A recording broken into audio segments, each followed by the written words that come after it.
Hello, I'm here at ISE with Dave from AVIXA. Um, a lot of positive sentiment. The industry finds itself at a really interesting spot, a lot of confluence of trends and technology coming together. What are you seeing out in the market? Yeah, interesting is a great word to use, isn't it? I would say that most of the people that we talked to this week are going to talk about the 2025 roller coaster that they've been on. There's been an amazing amount of change and questions being asked and not necessarily being answered, and we're seeing that impact our industry. Ultimately, AV is part of the GDP, and as GDP slows down around the world, we're going to have an impact on that. But there are also tailwinds that are driving the success of this industry, and that becomes eminently apparent when you walk through 80,000 square meters of wow. The key trends I think that are influencing our growth include maybe at the top of the list would be immersive experiences.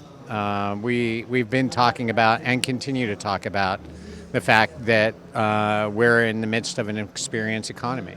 That seems to be driven predominantly by a younger generation that is spending their money on memories rather than stuff, as well as an older generation that's spending their money on memories and experiences because they have the stuff that they want. And when you start talking about experiences, that brings you to the Audiovisual and Integrated Experience Association. I am not allowed to have any conversation with anybody this week without using the word AI or the letters AI. And I know that we're going to see an enormous amount about that. But we are truly at the iceberg's tip with the impact that technology is going to have on all of us, both within and way beyond the AV industry. But I will highlight that I think some of its clear impact for us is going to be seen in the ability to even more effectively personalize the immersive experiences that our industry is providing to people. So when you walk through a museum, you'll be listening to a different curated sound track and information set than I am based on what you look at and what I look at. And I won't hear yours and you won't hear mine using directional audio. But using feedback mechanisms, using AI, using recognition capabilities, we're able to create this truly personalized experience that is going to continue to be valued. I completely agree with you. And some of these tailwinds that you've highlighted, some of these technologies that you've talked about, do you think you can find them here at IC 2026? What are some of the highlights for the show coming up that you've picked out and earmarked for yourself? Well, if you can't find them here, then you're not going to find them anywhere, right? That's a line from somewhere. Yeah, absolutely. This is that opportunity where the integrating community, those who are actually producing the solutions for our customers, gathers with the organizations that are creating the technology, as well as those who are buying the technology. So you have all three parts of the market here. And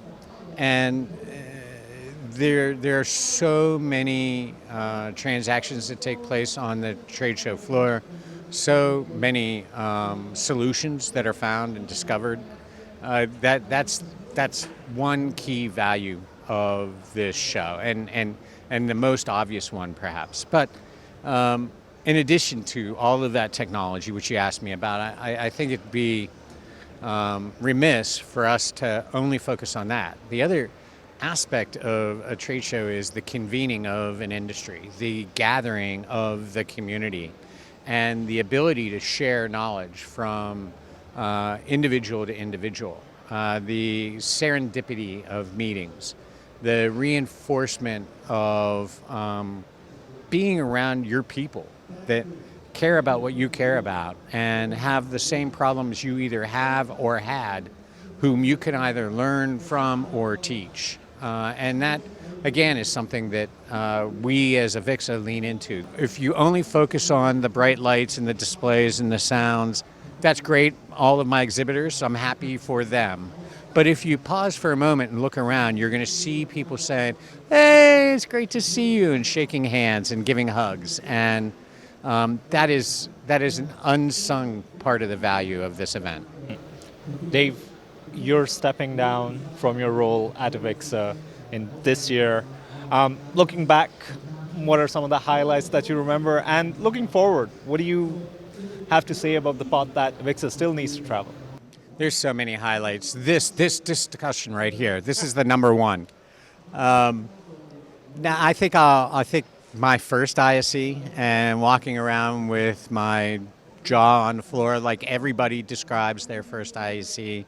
I'll never forget that. I won't forget getting lost in the rye the day before the show opened, when it was full of trucks and boxes and just insanity. Literally was lost for half an hour trying to find a meeting.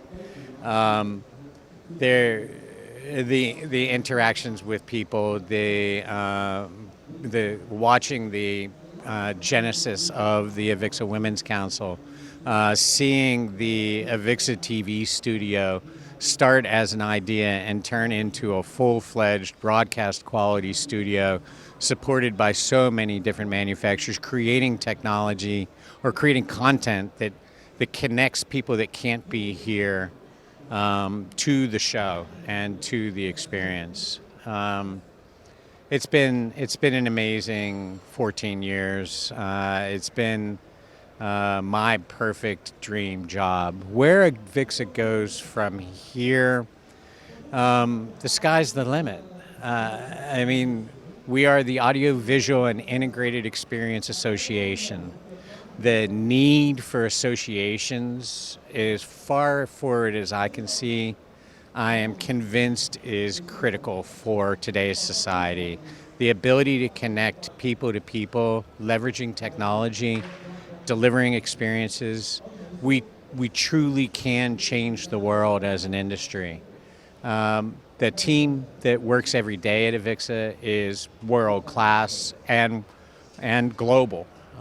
We have employees in 17 countries and 27 states in the United States.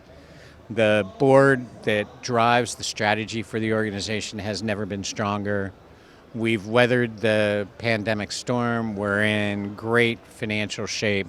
It's a perfect opportunity for me to sort of exit stage left and wait for tomorrow's spotlight to see where this place goes. I know it'll be amazing. Dave, thank you so much for your time. Thank you for having me.